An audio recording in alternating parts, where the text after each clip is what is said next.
हमें एक ladder given है जिसमें इस लेंथ जो है वो 4 मीटर है और that is leaning against the wall. Find out हमने क्या करना है कि फ्लोर उसके ऊपर कितनी फोर्स एक्सर्ट कर रहा है और वॉल उसके ऊपर कितनी फोर्स एक्सर्ट कर रहा है। तो वॉल की जो फोर्स एक्सर्ट की डायरेक्शन है वो ये, और फ्लोर जो है वो इस अपवर्ड डायरेक्शन में फोर्स एक्सर्ट कर रहा है। तो फर्स्ट थिंग ये है कि आपके पास सिमेट्रिकल बॉडी है, इसका जो वेट होगा वो सेंटर में एक्ट करता है और वेट हमें गिवन है डेट इज़ 120 न्यूटन। तो जितना इसका वेट होगा उतना ही फ्लोर जो है वो इसके ऊपर फोर्स एक्सर्ट कर रहा है, जो हम प्रूव करते हैं according to the first condition of the equilibrium that is F y is equal to 0। So sigma F y is equal to F floor minus F weight. तो आप इसको यहाँ पे फार्मूला पुटअप करेंगे, you get F floor is equal to 120 newton. अब second thing जो है वो थोड़ी सी टफ वन है, जिसमें हमने पहले तो एक पिवट पॉइंट को डिसाइड करना है। हम ए को यहाँ पे पिवट पॉइंट ले रहे हैं, वो इसलिए ले रहे हैं क्योंकि इसको हम इसलिए नहीं ले सकते कि यहाँ पे आपके पास ये फोर्स हमने कैलकुलेट करनी है, तो ये हमें पिवट पॉइंट इसलिए हमें ये लेना पड़ रहा है। तो हमने इसको पिवट पॉइंट कंसिडर किया।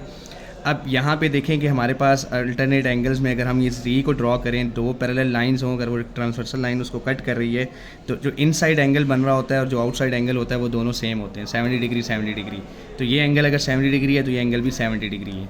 सेम केस फॉर हेयर, अगर मैं इसको यहाँ पे फर्दर एक्सटेंड करूँ तो ये मेरे पास टोटल एंगल 90 बनता है। तो मैं अगर इसको फर्दर देखूँ तो ये मेरा एंगल 70 डिग्री है। अगेन ये अल्टरनेट पैरेलल लाइंस हैं, टू पैरेलल लाइंस, और इसमें भी आपके पास जो एंगल बन रहा होगा 70 70 और रिमेनिंग 90 माइनस 70, तो ये 20 एंगल आ जाएगा।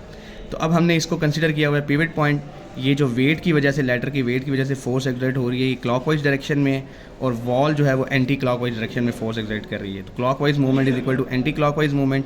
सो टॉ क्लॉकवाइज द एंटी। तो एंटी क्लॉकवाइज की जब हम बात करें तो हम एंगल जो है वो इंटीरियर वाला लेंगे, that is 20 R F sine theta. R की वैल्यू यहाँ से यहाँ तक जो है वो 2 मीटर है। फोर्स हमें गिवन है 120 साइन 20।